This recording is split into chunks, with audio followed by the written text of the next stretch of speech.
Et tout de suite, place à la chronique santé et bien-être de Yasmine El Karouni qui vient de me rejoindre sur ce plateau. On n'est pas seul, on est aussi avec Dr Hasna Fodili Alaoui qui est spécialiste en anesthésie, réanimation et algologie interventionnelle. Yasmine, avec... Bonjour. Comment ça va? Ça va et vous? Bien. Et avec je vais dire notre invité. Exactement. De quoi allons-nous parler aujourd'hui? Eh bien, on va parler de la gestion de la douleur et de l'évolution en matière de science, comment la médecine est en train d'évoluer pour apporter encore plus de mieux-être aux patients, et on va découvrir en quelque sorte cette nouvelle approche avec une spécialiste justement qui a fini ses études par rapport à ça. C'est le docteur Fodili Alaoui Hasna. Alors docteur, vous êtes initialement anesthésiste réanimatrice, on dit, ou réanimateur? Je préfère réanimatrice. Réanimatrice, anesthésiste réanimatrice et fraîchement diplômée d'algologie interventionnelle. Donc pendant très longtemps, vous avez été anesthésiste réanimatrice. Depuis quelque temps, vous êtes aussi une spécialiste de la douleur. Qu'est-ce qui a fait en fait que vous avez complété avec cette surspécialité? Tout d'abord, merci pour votre invitation. Avec plaisir. Donc, par rapport à l'anesthésie-réanimation, il faut savoir que durant notre cursus, on est affronté à la douleur, forcément.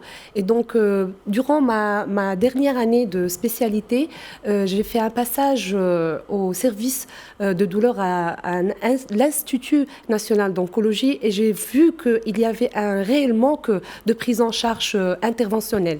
Et depuis 2019, je me suis déjà, ça fait quelques années que je suis spécialisée en algologie et spécialement en algologie interventionnelle. Donc ce passage par l'Institut national d'oncologie est resté quand même dans votre tête malgré la pratique de la médecine que vous avez pu faire avant. C'est resté en fait en vous. Bien sûr. C'est presque un besoin humain du médecin que vous êtes. Exactement. Il s'agit complètement d'un volet différent, d'une prise en charge multidisciplinaire différente de celle qu'on faisait par rapport à ces patients qui avaient besoin d'une prise en charge complémentaire, on va dire. Ok. Alors, l'algologie, le terme est encore nouveau pour moi, l'algologie interventionnelle, qu'est-ce que c'est exactement? Si on devait prendre par exemple un cas concret, ok, pour que ce soit plus simple peut-être pour nous tous et pour nos téléspectateurs, une crise de sciatique. Un problème de nerf sciatique. C'est extrêmement douloureux et c'est invalidant. Est-ce que c'est traité par l'algologie interventionnelle ou pas?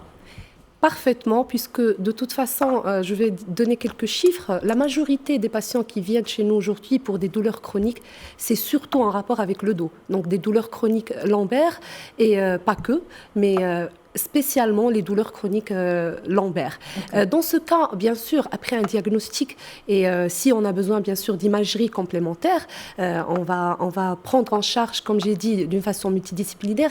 Et là, c'est là qu'on peut évoquer l'algologie interventionnelle, parce qu'aujourd'hui, la majorité des causes de douleurs chroniques, par exemple l'hernie discale, ne sont pas traitées d'une manière chirurgicale d'emblée, sinon avec des traitements plus conservateurs, dont l'algologie interventionnelle, la radiofréquence spécialement, qui est une technique très avancée aujourd'hui et qu'on a pu introduire au Maroc.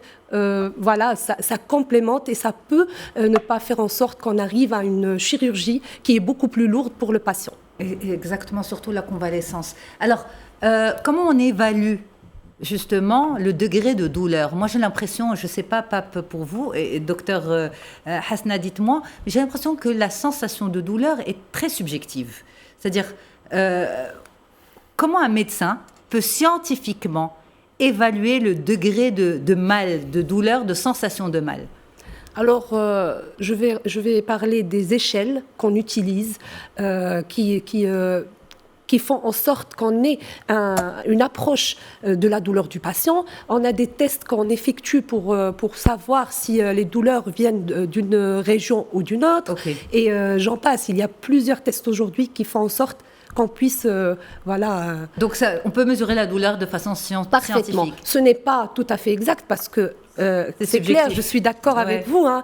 La douleur que je peux ressentir, moi, n'est pas la même qu'une autre personne, mais on peut s'approcher à cette douleur et savoir que cela impacte surtout la qualité de vie. Donc moi, personnellement, quand j'ai mon patient, je lui demande l'impact de cette douleur sur sa vie, sur sa routine, parce que c'est là que tu ressens qu'il y a vraiment un besoin de prise en charge. C'est surtout la qualité de vie. Alors l'autre douleur chronique, parce que c'est de ça qu'il s'agit en fait, c'est de la gestion de douleurs chroniques, on a parlé de sciatique, mais il y a aussi la migraine. Certaines personnes on les appelle des personnes migraineuses. Est-ce que l'algologie, je suis obligée toujours de regarder ma feuille pour le terme parce qu'il est encore nouveau pour moi, est-ce que l'algologie interventionnelle agit quand il s'agit justement de migraine? Bien sûr, il suffit de diagnostiquer, de savoir quelle est la cause de cette migraine pour pouvoir effectuer une intervention, une autre. Aujourd'hui, on peut faire des infiltrations.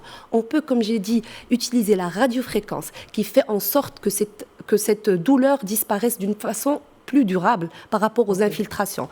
Donc oui, pardon, est-ce que ça dépend de la nature de la migraine ? Donc en fait, l'algologie interventionnelle n'est pas forcément recommandée. Il faut d'abord connaître la source de la migraine. Bien sûr, parce qu'il y a différents types de douleurs, de céphalées, on va dire. Et par la suite, on pourra voir si c'est une migraine, c'est une céphalée quotidienne, etc. Il y a plusieurs types de pathologies et donc on pourra effectuer... Et à partir de là, on oriente. Exactement. Une question, Pape ?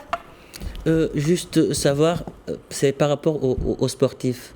Par exemple, les sportifs qui s'entraînent, ils ont souvent de ces déchirures-là. À votre niveau, lorsqu'ils viennent vous voir, comment vous procédez au juste ?